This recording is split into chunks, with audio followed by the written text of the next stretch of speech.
Hello students, मैं doctor निशा बंसल, सहायक आचार्य EAFM राजकीय महाविद्यालय सुमेरपुर से। आज के वीडियो में हम बात करते हैं बीकॉम द्वितीय वर्ष के लिए प्रश्न पत्र द्वितीय अंतर्राष्ट्रीय व्यापार एवं वित्त। स्टार्ट करते हैं। आज के वीडियो में हम बात करेंगे विदेशी विनिमय दरों में उच्चावचन के क्या कारण हैं और विदेशी विनिमय दरों में उच्चावचन या उतार चढ़ाव पर नियंत्रण किस प्रकार से स्थापित किया जा सकता है। तो स्टार्ट करते हैं। विदेशी विनिमय दरों में उच्चावचन के कारण।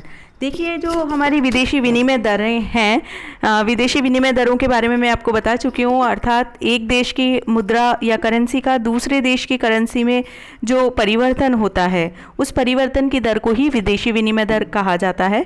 तो इन दरों में उच्चावचन या उतार चढ़ाव के क्या कारण हैं, इसके बारे में विस्तार से चर्चा करते हैं। पहला पॉइंट है व्यापारिक दशाएं, ट्रेड कंडीशंस। जब किसी भी देश की व्यापारिक दशाओं में परिवर्तन होता है, उसके आयात निर्यात की मात्रा में परिवर्तन होता है, तो इसका प्रभाव किस पे पड़ता है? विदेशी विनिमय दरों पर। यदि किसी देश की निर्यात बहुत ज़्यादा है, इसका इफ़ेक्ट क्या होगा? विदेशी मुद्रा की पूर्ति अधिक होगी और विनिमय दरें उस देश के पक्ष में हो जाएगी। इसके विपरीत यदि किसी देश में आयात अधिक है, तो विनिमय दरें उस देश के विपक्ष में होने की प्रवृत्ति रखेंगी, क्योंकि उस देश में विदेशी मुद्रा की मांग में वृद्धि हो जाती है। इस प्रकार से व्यापारिक दशाएं किसी भी देश की विनिमय दरों को प्रभावित करेंगी। नेक्स्ट है स्कंध बाजार की दशाएं, स्टॉक एक्सचेंज कंडीशंस। स्कंध बाजार की दशाओं के अंतर्गत स्कंध बाजार में विभिन्न प्रकार की प्रतिभूतियों की क्रय विक्रय को सम्मिलित किया जाता है, जिसके अंतर्गत किसी भी प्रकार के शेयर हो सकते हैं, कंपनी के बॉन्ड हो सकते हैं, या अन्य कोई भी अल्पकालीन और दीर्घकालीन प्रतिभूतियां इसमें सम्मिलित होती है। तो इस प्रकार से जब किसी भी देश की प्रतिभूतियां खरीदी जाती है, यदि विदेशी प्रतिभूतियां हमारे देश में खरीदी जाएंगी, तो इसका इफेक्ट क्या होगा? विदेशी मुद्रा की मांग बढ़ जाएगी। और इसके विपरीत यदि हमारे देश की प्रतिभूतियां विदेशी लोग खरीदेंगे, तो हमारे देश में विदेशी मुद्रा की पूर्ति बढ़ जाएगी। तो दोनों ही सिचुएशन में विदेशी विनिमय दरों में उच्चावचन होगा, विदेशी विनिमय दरें परिवर्तित हो जाएंगी। नेक्स्ट देखिए, चलन दशाएं, करेंसी कंडीशंस। चलन दशाएं क्या होती है? एक देश में जो मुद्रा प्रसार या मुद्रा संकुचन की स्थिति है, उसे इसके अंतर्गत सम्मिलित किया जाता है। अब मुद्रा प्रसार की स्थिति पर में क्या इफेक्ट होता है? जब किसी भी देश में मुद्रा प्रसार की स्थिति होती है, इसका मुख्य प्रभाव पड़ता है कीमतों पर। उस देश में वस्तुओं की कीमतों में वृद्धि हो जाती है, और जब वस्तुओं की कीमतें बढ़ जाती है, तो इस सिचुएशन में उस देश के निर्यात कम हो जाते हैं और आयातों की मात्रा में वृद्धि हो जाती है। नेक्स्ट हम इसी में ले सकते हैं मुद्रा संकुचन। अगर किसी देश में मुद्रा संकुचन की स्थिति विद्यमान है, ऐसी सिचुएशन में मुद्रा संकुचन में किसी भी देश में वस्तुओं की कीमतों में कमी होने की प्रवृत्ति विद्यमान होती है। तो ऐसे सिचुएशन में वस्तुओं के निर्यात बढ़ जाते हैं और आयात कम हो जाते हैं। तो मुद्रा संकुचन में किसी भी देश में विनिमय दरें पक्ष में होने की प्रवृत्ति रखेंगी, जबकि मुद्रा प्रसार की स्थिति में विनिमय दरें विपक्ष में होने की प्रवृत्ति रखती है। अवमूल्यन को इसी में सम्मिलित कर सकते हैं हम। डीवैल्यूएशन के बारे में हम पहले भी बात कर चुके हैं। मैंने आपको बताया था, अवमूल्यन का मतलब है किसी भी देश की मुद्रा का मूल्य अन्य देश की मुद्रा की तुलना में कम कर देना। जब इस प्रकार की परिस्थिति उत्पन्न हो जाए, किसी देश में मुद्रा का अवमूल्यन कर दिया जाए, तो उसका प्रभाव क्या होगा? उस देश की निर्यात सस्ते हो जाएंगे, और जब निर्यात सस्ते हो जाएंगे, यानी कि वस्तुओं की कीमतें कम हो जाएंगी, तो निर्यातों में वृद्धि होगी और विनिमय दरें उस देश के फेवर में हो जाएगी, पक्ष में होने की प्रवृत्ति रखेंगी। तो इस प्रकार से किसी भी देश में जो चलन दशाएं हैं मुद्रा की, वो भी विनिमय दरों को प्रभावित करती हैं।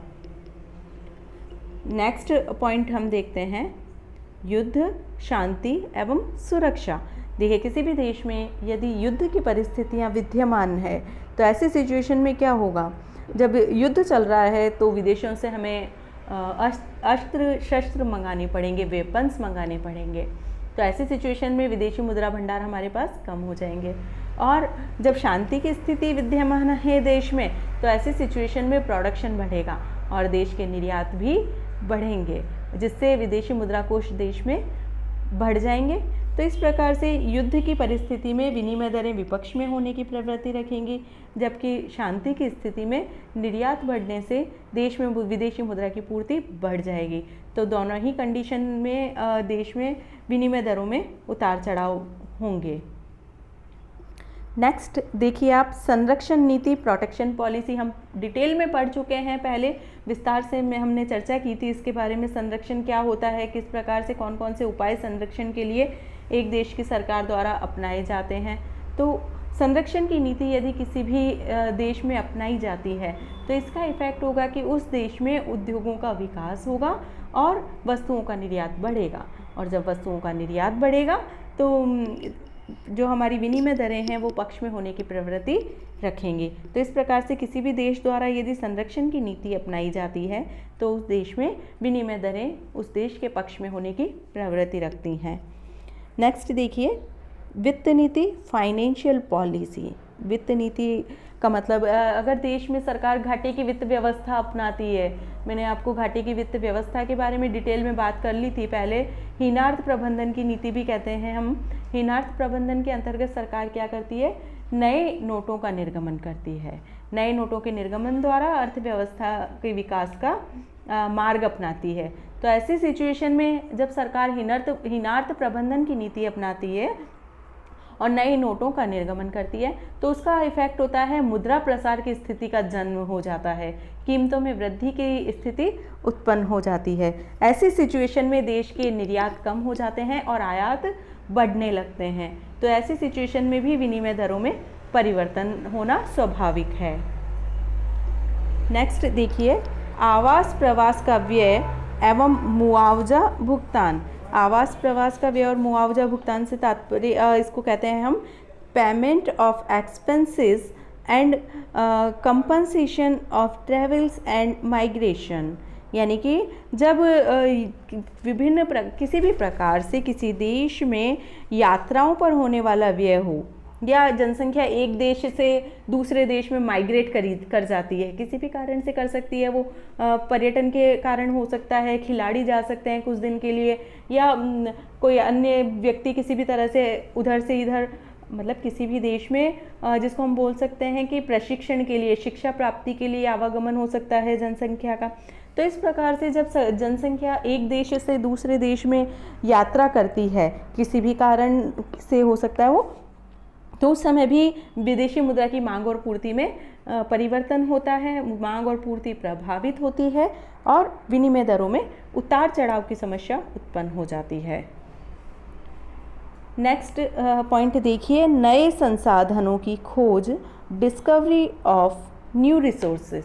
जब किसी भी देश में उत्पादन के नए संसाधन खोज लिए जाते हैं, नए आविष्कार होते हैं, नई खोजें की जाती है, तो इसका प्रभाव क्या होता है? इसका प्रभाव पड़ता है उत्पादन पर। उस देश में, उस क्षेत्र में उत्पादन बढ़ने लगता है, और जब इस प्रकार से उत्पादन बढ़ेगा तो उस क्षेत्र के निर्यात भी बढ़ेंगे। तो इस प्रकार से ऐसी सिचुएशन में भी विदेशी विनिमय दरों में परिवर्तन की स्थिति उत्पन्न हो जाती है। तो इस प्रकार से ये कुछ कारण हमने देखे जो विदेशी विनिमय दरों में उतार चढ़ाव के लिए मुख्य रूप से जिसको प्रभावित करते हैं, विनिमय दरों को उत्तरदायी कारण है विनिमय दरों में परिवर्तन के ये। नेक्स्ट हम देखते हैं विदेशी विनिमय दरों में उतार चढ़ाव पर नियंत्रण किस प्रकार से लगाया जाता है। यानी कि जो ये विनिमय दरें हमारी प्रभावित हुई हैं, फ्लक्चुएट हुई हैं, उन पर किस प्रकार से कंट्रोल किया जा सकता है। तो उसके लिए कुछ कारण हम देखते हैं यहाँ पर। सबसे पहला है विदेशी व्यापार घाटे पर नियंत्रण करना। यानी कि सरकार का जो भी विदेशी व्यापार घाटा हुआ है उस पर क्या किया जाए, नियंत्रण का प्रयास किया जाए। सरकार जब निर्यातों को बढ़ावा दे सकती है और आयातों पर कंट्रोल स्थापित करके विनिमय दरों में होने वाले उच्चावचन पर नियंत्रण स्थापित कर सकती है। नेक्स्ट देखिए, विदेशी पूंजी के आवागमन पर नियंत्रण, control on foreign capital movement. इस प्रकार से देखिए विनिमय दरों में उतार चढ़ाव का एक मुख्य कारण है कि जब विदेशी पूंजी का आवागमन अनियंत्रित रूप से होने लगता है, उस पर किसी प्रकार का कोई कंट्रोल नहीं है, तो ऐसी सिचुएशन में विनिमय दरों में उतार चढ़ाव की प्रवृत्ति उत्पन्न हो जाती है। लेकिन यदि विदेशी मुद्रा की मांग और पूर्ति की जो भी प्रवृत्तियां हैं उन पर सरकार अपना नियंत्रण स्थापित कर ले, तो ऐसी सिचुएशन में विदेशी विनिमय दरों में उतार चढ़ाव पर रोक लग जाएगी। विदेशी विनिमय दरों में बहुत ज़्यादा उतार चढ़ाव नहीं हो पाएंगे। नेक्स्ट पॉइंट देखते हैं, मुद्रा के अवमूल्यन एवं अधिमूल्यन पर रोक, control on devaluation and revaluation. अर्थात जब सरकार अपने देश की मुद्रा के अवमूल्यन पर और अधिमूल्यन पर दोनों ही परिस्थितियों पर रोक लगा दे प्रभावी रूप से, तो ऐसी सिचुएशन में विनिमय दरों में उतार चढ़ाव नहीं हो पाएंगे। अवमूल्यन के बारे में मैंने अभी आपसे बता दिया था कि अवमूल्यन क्या होता है, एक देश की मुद्रा का मूल्य दूसरे देश की मुद्रा की तुलना में कम कर देना। इसके विपरीत अधिमूल्यन वाली सिचुएशन होती है जब एक देश अपने देश की मुद्रा का मूल्य अन्य देशों की मुद्रा की तुलना में बढ़ा देता है, तो ऐसी सिचुएशन क्या कहलाती है, अधिमूल्यन की सिचुएशन। तो इन दोनों ही परिस्थितियों पर यदि एक देश रोक लगा दे तो ऐसी सिचुएशन में विनिमय दरों में उतार चढ़ाव पर नियंत्रण स्थापित किया जा सकता है। नेक्स्ट देखिए, विदेशी विनिमय सट्टे पर प्रभावी रोक, effective control on speculation of foreign exchange.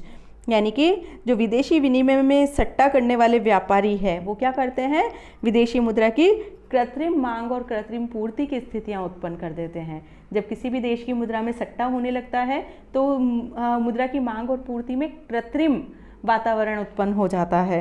तो इस प्रकार से यदि इन सट्टे की गतिविधियों पर सरकार नियंत्रण स्थापित कर दे तो ये जो कृत्रिम मांग और पूर्ति का वातावरण स्थापित हुआ था वो नहीं बन पाएगा और विनिमय दरों में स्थिरता की स्थिति उत्पन्न हो जाएगी और उसमें किसी भी प्रकार की जिसको हम बोल सकते हैं उतार चढ़ाव नहीं होंगे। नेक्स्ट देखिए, विदेशी विनिमय नियंत्रण, विदेशी विनिमय नियंत्रण फॉरेन एक्सचेंज कंट्रोल। देखिए, जो विदेशी विनिमय दरों में उतार चढ़ाव की स्थिति है इसे रोकने के लिए सरकार को क्या करना पड़ेगा, विदेशी मुद्रा की विदेशी विनिमय पर नियंत्रण रखना पड़ेगा, विदेशी मुद्रा की मांग और पूर्ति पर नियंत्रण स्थापित करना पड़ेगा। नेक्स्ट देखिए, कीमत स्तर नियंत्रण, कंट्रोल ओवर प्राइस लेवल। यदि किसी भी देश में वस्तु की कीमतों में कमी वृद्धि होती है तो वो विदेशी मुद्रा की मांग और पूर्ति को प्रभावित करते हैं। देखिए, जब किसी देश में वस्तुओं की कीमतें बढ़ जाती है ऐसे सिचुएशन में निर्यात कम हो जाते हैं और आयात बढ़ जाते हैं, अभी मैंने आपको बताया था। और इसके विपरीत यदि कीमतों में कमी हो जाती है तो देश के निर्यात बढ़ेंगे और आयातों में कमी हो जाएगी। तो इस प्रकार से दोनों ही स्थितियों में कीमत परिवर्तन मुख्य कारण था। तो यदि इस कीमत स्तर पर नियंत्रण स्थापित कर लिया जाए तो विदेशी विनिमय दरों में उतार चढ़ाव को रोका जा सकता है, नियंत्रित किया जा सकता है। नेक्स्ट देखिए, राजनैतिक स्थिरता, पॉलिटिकल स्टेबिलिटी। देखिए, एक मुख्य कारण है विनिमय दरों में उच्चावचन का राजनैतिक अस्थिरता। जब देश में राजनैतिक अस्थिरता है तो विनिमय दरों में उतार चढ़ाव होने लगते हैं। लेकिन इसके विपरीत यदि राजनीतिक स्थिरता की स्थिति उत्पन्न हो जाए देश में, जो पार्टियां हैं एक बार जो सत्ता में आरूढ़ हो रही है उनमें बहुत ज़्यादा परिवर्तन नहीं होता, स्थिरता बनी रहती है, सरकार की नीतियों में बहुत ज़्यादा परिवर्तन नहीं होता, तो इसका इफेक्ट क्या होगा, विनिमय दरों में भी बहुत ज़्यादा उतार चढ़ाव नहीं होंगे, उनमें नियंत्रण की स्थिति बनी रहेगी। तो इस प्रकार से ये कुछ परिस्थितियाँ थी, ये उपाय थे जिनके आधार पर विदेशी मुद्रा पर विदेशी विनिमय दरों में नियंत्रण स्थापित किया जा सकता है। तो बहुत ही इम्पोर्टेंट टॉपिक था ये, इसको आप ध्यान से पढ़ें। इसी के साथ आज का टॉपिक समाप्त करती हूँ मैं। Thank you very much.